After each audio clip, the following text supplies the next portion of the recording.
So hey my friends, welcome. So in this video we will be talking about the foreign exchange rate, and you might have heard about like if dollar goes up, if the value of the dollar goes up and when it becomes strong, what will happen? Okay, and how does it impact us? Like you might have heard about the value of rupee has become weak, something like that you might heard in the news or you might have watched about this.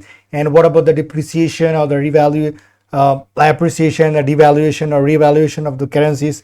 You might have heard those all terms in like videos, or you might have watched this somewhere. So I'm going to be telling you everything in detail, and this video will be in lucid and simple manner, and that is true in Hindi, so you don't have to worry about that. And after watching this video, you will just understand everything about the foreign exchange rate, and you will also know about the devaluation and revaluation, appreciation and depreciation of the currencies, or the value of that, like if it goes up, what's going to happen, if it goes down, the value of those currencies, what's going to happen. So I'll be telling you everything in Hindi as well. Okay, so don't worry about that, and you have to watch this like till the end. Okay, so I'll start the video now. So पहले तो foreign exchange rate होता क्या है? Okay, so we have to see this, like if we have to consider the other value like the dollar. Okay, so हम dollar को देख रहे हैं, रुपी को देख रहे हैं, हम हमारे कंट्री को देख रहे हैं, इंडिया को, और यूएसए की डॉलर को देख रहे हैं. ओके, सो हम जब दोनों को कंपेयर करते हैं, ओके, तो हम उसको कहेंगे फॉरेन एक्सचेंज रेट की हम बात कर रहे हैं कि तो दोनों का कंपैरिजन होता है. ओके, ये तो हुई बात तो कि कंपैरिजन की, लाइक कोई वैल्यू है कोई करेंसी की और हम दूसरे देश की करेंसी के साथ उसकी वैल्यू की, मतलब वैल्यू की कंपैरिजन कर रहे हैं. लेकिन if you have to tell the definition, okay, if someone is asking you what you mean by foreign exchange rate, so how are you going to answer that? So let me tell you, the price of the domestic currency with respect to another currency. Okay, the domestic currency, okay, with respect to the another currency, okay, means we are talking about the USA. So just take the example of USA. हम domestic currency हमारी क्या है? रुपी है, और another country जो है हम बोल रहे currency, another currency of the country, so we are talking about the dollar here. Okay, तो इसका comparison देखेंगे हम कि अभी रुपए की कीमत क्या चल रही है. अगर हमें $1 खरीदना है तो हमें कितने रुपए देना होगा, उसकी बात हो रही है यहाँ पे. ओके, तो हम वीडियो को वही लिख के लगाओ, मैं एक डॉलर कितना का आएगा, वो वही वाली बात. सो अगर हम अभी गूगल पे सर्च करते तो आपको दो चार्ट में नजर आएगा यूएस डॉलर, और ये फ्लक्चुएट मतलब कम ज़्यादा होता रहता है. So you don't have to worry about the rate. Okay, so 83 rupees अभी आपको देना पड़ेगा. अगर पाउंड खरीदना है तो 100 रुपये, 104 रुपये आपको कुछ देना पड़ेगा. Okay, so this is the thing, and we have to talk about the exchange rate. Okay, who like manages this thing like fixed, flexible and manage. So क्या होता है एक्सचेंज रेट को मतलब मैनेज तो कोई कर रहा ही है. अगर डॉलर हमारे कंट्री में आ रहा है तो कहाँ से आ रहा है, राइट, और कितना आ रहा है, तो उसे मैनेज करने के लिए कुछ ना कुछ करना होगा. जैसे अगर पैसा किसी के हाथ में बहुत ज़्यादा है, बहुत जैसे 10 लोग हैं मार्केट में, समझे कोई कंट्री में, और 10 के पास बहुत ज़्यादा पैसा है, तो कोई ना कोई 11वां होगा जिसके पास पैसा कम होगा, राइट. सो उससे वो महंगा ही बढ़ेगा कि 10 लोग अपने मनमानी से कितने भी पैसे खर्च करके वो चीज़ खरीद लेंगे, लेकिन वहीं 11वां शख्स नहीं खरीद सके. तो इस वजह से इन्फ्लेशन वगैरह होता है. उसी सेन में हम डॉलर की भी बात कर रहे हैं. अगर डॉलर बहुत ज़्यादा हो गया मार्केट में तो उसके क्या असरात होंगे, क्या इम्पैक्ट पड़ेगा ओके मार्केट पर, हमारे देश पर, एक्सपोर्ट पर, इंपोर्ट पर, वो सारी बातें होगी. सो देखिए एक्सचेंज रेट को 3 तरह से यहाँ पे क्या कर सकते हैं हम, क्या कहेंगे हम, मैनेज कर सकते हैं. एक तो फिक्स्ड होता है, फ्लैक्सिबल होता है, और मैनेज्ड होता है. ओके, सो ये वाली चीज़ें देखिए, फिक्स्ड है यानी decided by RBI. Central bank क्या करता है, सेंट्रल बैंक जो भी कंट्री का, जैसे हमारे पास आरबीआई, ये क्या करेगा, एक्सचेंज रेट को मैनेज करेगा. मतलब एक फिक्स रेट दे देगा कि अगर आपको कोई डॉलर खरीदना है, $1 खरीदना है, तो आपको बस 70 रुपीज़ देना होगा. ओके, तो ये फिक्स रेट है. ओके, इसमें कोई बदलाव नहीं होगा, आरबीआई कर सकता है. तो एक तो बात ये होगी सिंपल सी, और दूसरी बात है फ्लोटिंग. ये मार्केट फोर्सेस डिसाइड करते हैं. समझिए हमारे मार्केट में बहुत ज़्यादा डॉलर आ गया. ओके, सो उसका रेट क्या होगा, अगर सप्लाई ज़्यादा बढ़ गई, डिमांड ज़्यादा हो गया, मतलब अगर सप्लाई कम हो गया, समझिए सप्लाई कम है और लोग डॉलर जैसे समझिए अगर किसी हमारे जो इंडियंस है वो खरीदना चाहते हैं क्रूड ऑयल, इंपोर्ट करना चाहते हैं गोल्ड, आईफोन्स, कोई दूसरी कंट्री से, समझ लीजिए यूएसए से. ओके, लेकिन यूएसए वाले हमें ज़्यादा चीज़ें हमारे खरीदने में इंटरेस्टेड नहीं है, तो जो डॉलर का इनफ्लो है वो क्या होगा, कम होगा, जिसकी वजह से डॉलर की डिमांड क्या होगी, बढ़ जाएगी. अब मार्केट में उतने ज़्यादा डॉलर है नहीं, तो इसकी डिमांड बढ़ने से इसका क्या बढ़ेगा, प्राइस भी बढ़ जाएगा. यानी प्राइस बढ़ेगा, यानी अगर हम $1 को अभी एक थोड़ा एग्जांपल के लिए हम समझते हैं $1 यहाँ पे कितने का आ रहा है, अभी आ रहा है समझिए 80 रुपये का, हम आज की डेट की बात कर रहे हैं, तो ये कितना बढ़ जाएगा, 90 रुपये में आएगा, मतलब 90 रुपीज़ में आएगा.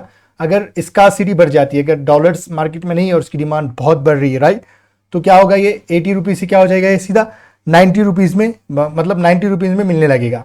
अब देखिए इसका मतलब है अगर हम ये 90 रुपीज़ बढ़ रहा है, कोई रुपीज़ का प्राइस हमारा बढ़ रहा है, तो हम इसे क्या कहेंगे, डिप्रिसिएशन कहेंगे, डिप्रिसिएशन कहेंगे। और अगर समझिए अगर कोई इंसान है, जैसे कोई क्या कहेंगे हम, यूएसए का आदमी है जो एक्सपोर्ट करना चाहता है उनकी चीज़ें, ओके, तो उससे क्या करना पड़ेगा, वो $1 के बदले उसे 90 रुपीज़ मिल रहे हैं, तो वो ये सारी चीज़ों को चीप समझेगा, मतलब उसे एक्सपोर्ट करने में मज़ा आएगा, उसे खूब ज़्यादा रुपीज़ मिलेगी और बाद में कहीं इन्वेस्ट भी कर सकता है हमारे देश में, ओके।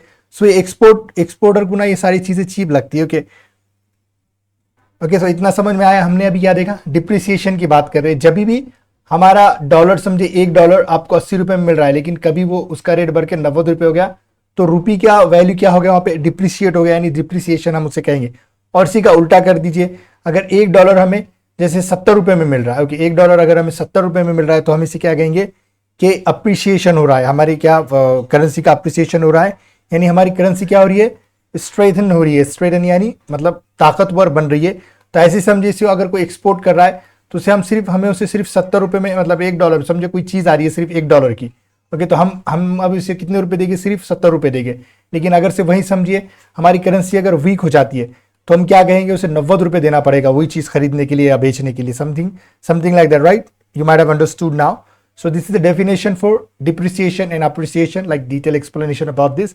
So इस तरीके से मार्केट में फोर्सेस में, जो से मार्केट फोर्सेस का मतलब क्या यहाँ पे, कि हमारे इंडियंस लोग बाहर के देश की कोई चीज़ें खरीदना चाहते हैं और हमारे पास उतने डॉलर्स है नहीं, क्योंकि हमें चीज़ें डॉलर्स में ही खरीदना पड़ता है, राइट? तो उस वजह से क्या होगा, डिमांड बढ़ेगी डॉलर्स की और उस वजह से उसका रेट भी बढ़ जाएगा अगर उसकी स्कार्सिटी होगी तो।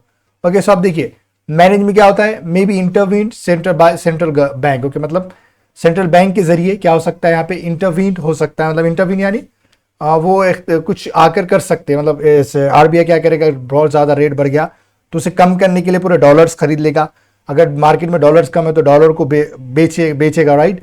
और फॉरेक्स डीलर्स के मतलब जो होते हैं ना डीलर, जो फॉरेक्स डीलर होते हैं जो डॉलर की लेन देन करते हैं, उसके जरिए समझे, और बैंक्स के जरिए भी, ओके, बहुत सारी चीज़ें उसके जरिए करेगा ये। फिर इसके बाद देखिए हाउ डज इट इम्पैक्ट, मतलब अगर से $1 80 रुपये का भी चल रहा है तो इससे फायदा किसको होगा और इससे घाटा किसको होगा, ओके, वो वाला देखेंगे, यानी लॉस किसको होगा, वो वाली चीज़ अभी देखेंगे हम। सो यहाँ पे देखिए मैंने छोटी सी चीज़ लगाया है, रिसीवर्स और एक्सपोर्टर्स। तो हम एक्सपोर्टर की सिचुएशन में देखते, कोई बंदा है, ओके, जो अपनी चीज़ ना यूएसए को बेचना चाहता है। अब समझिए कोई चीज़ है, सिर्फ वो $1 की चीज़ क्या कर रहा है, यूएसए को क्या कर रहा है, बेच रहा है, एक्सपोर्ट कर रहा है, समझ लीजिए एक्सपोर्ट कर रहा है। तो अभी उसे अगर वो $1 देगा तो अभी उसे कितने मिलने वाले हैं, 80 रुपये मिलने वाले, ओके। तो ये समझ में आ गया, ओके।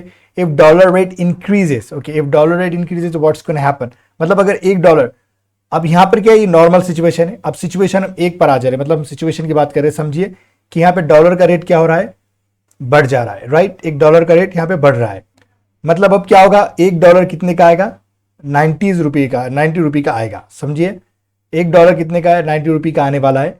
तो अब ये एक ही चीज़ बेच रहा है, तो अब उसे कितने आने वाले हैं, 90 रुपये से मिलने वाले ये एक्सपोर्टर को। तो अभी यहाँ पे फायदा किसको होने वाला है, एक्सपोर्टर को होने वाला है। वैसे ही समझिए कि कोई यूएसए से हमें पैसे भेज रहा है, कोई इंडियन आदमी को $1 भेजा समझिए। तो पहले उसे 80 रुपये मिलते थे, लेकिन बाद में अगर इसका रेट बढ़ गया डॉलर का, समझे डॉलर स्ट्रांग हो रहा है, उसकी जो रेट है वो बढ़ रही है करेंसी, हमारे ताल्लुक से बात करें हमारे देश के, तो रिसीवर को 90 रुपये मिलेंगे, तो उसका फायदा होगा, राइट? सो इस तरीके से एक्सपोर्टर और रिसीवर्स को फायदा होगा जब भी डॉलर का रेट क्या होगा, बढ़ेगा। तो ओके, जब $1 समझे 80 रुपये है, तो समझो कितना हो जा रहा है, 90 रुपीज़ हो जा रहा है, ऐसे से याद रख सकते हैं आप। और इसी से क्या होगा, बायर को मतलब लॉस होगा। समझे पहले उसे 80 रुपये में $1 मिल रहा था, अब उसे 90 रुपीज़ देना पड़ेगा, ओके, मतलब $1 कुछ 1.2 ऐसा कुछ करना पड़ेगा, ओके। और इंपोर्टर्स का भी इसमें लॉस होगा, इंपोर्टर्स यानी खरीदने वाला ही। तो ये एक सिचुएशन थी, लेकिन यही उल्टी सिचुएशन इसको करते हैं हम। अगर से इफ डॉलर रेट डिक्रीजेस, अगर से डॉलर का रेट अगर गिर जा रहा है, तो बस इसे उल्टा कर दीजिए, ओके। रिसीवर्स और एक्सपोर्टर्स, समझिए अब जो भी सेंडर है उसे, मतलब हम यहाँ पे सिचुएशन 2 की बात कर रहे हैं। अब यहीं पे वही सिचुएशन देखते हैं हम कि कोई बंदा है, वो यूएसए को अपनी चीज़ बेच रहा है, कोई $1 की कोई चीज़ है, तो अभी उसे कितने देना पड़ेगा, सिर्फ 70 रुपये देना पड़ेगा, ओके। मतलब यहाँ पे क्या है कि इंपोर्टर से कोई खरीदने वाला है यूएसए से, तो अभी उसको सिर्फ कितने रुपए, 70, मतलब $1 के पीछे से सिर्फ 70 रुपीज़ जा रहे हैं, ओके। तो यहाँ पे एक्सपोर्टर क्या होगा, यहाँ पे लॉस में जाएगा। उसे पहले कितने रुपए मिल रहे थे, हमारे इंडिया के ताल्लुक से देखना है, हमारे इंडिया के रिस्पेक्टिव में देखना है कि पहले से 90 रुपये मिल रहे थे लेकिन आप 70 रुपये, अगर वो डॉलर को एक्सचेंज करता है तो, राइट। सो इस तरीके से इम्पोर्टर को और सेंडर को क्या होगा यहाँ पर क्या कहेंगे हम, बेनिफिट होगा। और वही रिसीवर्स को और एक्सपोर्टर्स को यहाँ पे क्या होगा, कोई समझो कोई बाहर देश से क्या कर रहा है, यूएसए से कोई शख्स अपने पैसे भेज रहा है, $1 हमें भेजा, तो पहले कितने आ रहे थे, 80 रुपये, बाकी उससे पहले आ रहे थे 90 रुपये, अब ये 70 रुपये हो गया, हमारी वैल्यू क्या होगी, थोड़ी सी गिर गई इसके ताल्लुक से, मतलब स्ट्रेन हो गया है, ताकतवर हो गया सब देखा जाए तो, लेकिन फिर भी उनके ताल्लुक से बात करें हम, यूएसए के ताल्लुक से, कि वो 70 रुपये, तो उसे कितने रुपये अभी ये करना पड़ेगा, ओके, मतलब रिसीवर को कितने मिलेंगे, सिर्फ 70 रुपये मिलेंगे, ओके, और एक्सपोर्टर को भी करीब कितने रुपये मिलेंगे, 70 रुपीज़ मिलेंगे। तो इस तरीके से एक्सपोर्टर को और रिसीवर्स को क्या होगा, यहाँ पे घाटा होगा, मतलब लॉस होने वाला है। समझ में आ गया आपको सब।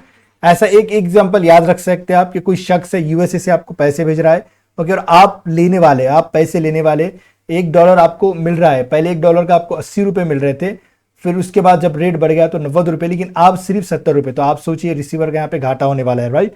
अगर 1 रुपये की डॉलर के मुकाबले में कीमत अगर गिर जा रही है, ओके, और वहीं एक्सपोर्टर को भी क्या होगा, बड़ा नुकसान होने वाला है, क्योंकि पहले उसे 90 रुपये मिल रहे थे, 80 रुपये मिल रहे थे, लेकिन आप सिर्फ 70 रुपये मिल रहे हैं, तो उसी ताल्लुक से सेंडर और इंपोर्टर्स को यहाँ पे फायदा होने वाला है। So this is the video, and if you have enjoyed this video, if you have learned something new, what you have to do, you just have to hit the like button and let me know in the comment section, like, did you learn anything new or not, and thanks for watching this video.